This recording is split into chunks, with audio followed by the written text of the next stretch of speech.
అంటే directors vision కానీ music directors vision కానీ పర్ఫెక్ట్గా పనిచేస్తాయి. అది మనం ఫాలో అవుతూ వెళ్ళడమే. సో సలార్ అనే ఈ మహాయాగంలో మీరు ఒక చిన్న సమిత చిన్న పార్ట్ అయ్యారు కదా. It's already like close to 5 million అప్పుడే. 24 hours అవనే లేదు. సో ఎంత రీచ్ అవుతుంది అనుకుంటున్నారు? వితిన్ 24 hours తర్వాత చూద్దాం, అది ఎలాగో వెళ్తానే ఉంటుంది ఇంకా పాట రిలీజ్ అయ్యేదాకా. ఒక 10 million వరకు రీచ్ అవ్వాలని కోరుకుంటున్నాను. ఓకే, ఫస్ట్ 24 hours అయిపోతుంది. సో మొత్తానికి మన సలార్ ఫస్ట్ సింగిల్ రిలీజ్ అయింది. ఏమంటారు, ప్రభాస్ ఫ్యాన్స్ అందరూ కూడా ఊపిరి పీల్చుకున్నారు. సో నెక్స్ట్ సింగిల్ ఎప్పుడు? కట్ చేస్తే వారం రోజులు కూడా లేదు సినిమా రిలీజ్కి. అవును. సో నెక్స్ట్ సింగిల్ ఎప్పుడు? అసలు ప్రమోషన్స్ ఏమైనా ఉంటాయా, ఉండవా? అసలు తెలియదు, నిజంగా తెలియదు. నేను కూడా వెయిట్ చేస్తున్నాను. నేను విన్న 2 పాటలు బ్యూటిఫుల్ సాంగ్స్, 2 కూడా ఓకే, అందరికీ విపరీతంగా నచ్చుతాయి. ఓకే, ఒక సాంగ్ మాత్రం సిచ్యువేషనల్ సాంగ్ అని అనుకుంటున్నాను నేను, ఎందుకంటే ఆ సాంగ్లో రాసిన విధానం అలా ఉంది పాట. ఓకే, ఒక అద్భుతమైన సింగర్తో పాడిచ్చారు ఆ పాట, చాలా బాగా పాడారు. సో ఎలా ఉంది తెలుసా ఇది? ఒక అద్భుతమైన సింగర్ పాడారు, చెప్పానంటే అందుకని నేను చెప్పట్లేదు.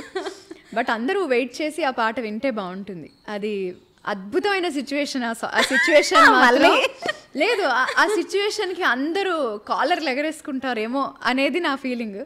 ఓ అంటే ప్రభాస్ ఫ్యాన్స్ అందరూ కూడా. ఓ నాకు ఎలివేషన్ సాంగ్ అది. సో ఇప్పుడు అందరికి అర్థమైంది కదా. So get ready, next single ఏది రిలీజ్ అవుతుందంటే ప్రభాస్ని ఎలివేట్ చేసే ఒక, అది నెక్స్ట్ సింగిలో కాదో నాకు తెలియదు, బట్ సినిమాలో ఉంది ఆ పాట.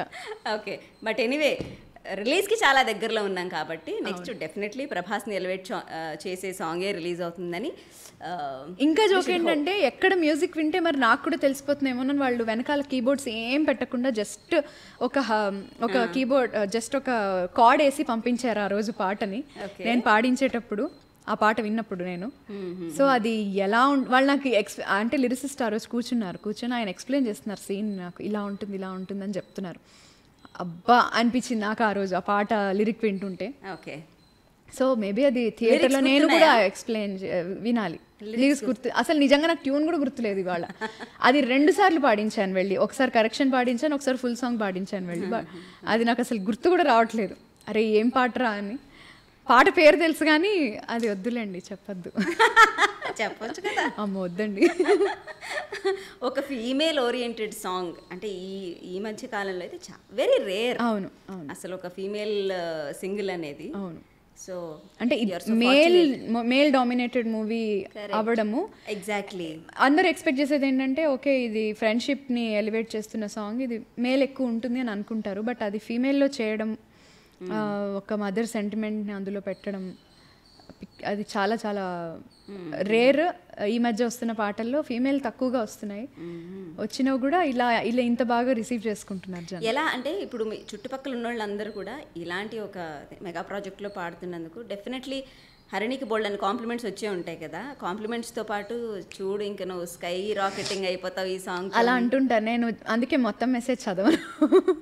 అందరూ వెరీ గుడ్ అండి, చాలా బాగా పాడారని ఫస్ట్ మెసేజ్ పెడతారు. తర్వాత వాళ్ళు ఏవైతే ఎలివేట్ చేస్తున్నారో అవన్నీ నేను ఎక్కువ చదవను. ఎలివేషన్ వద్దా? వద్దులేండి.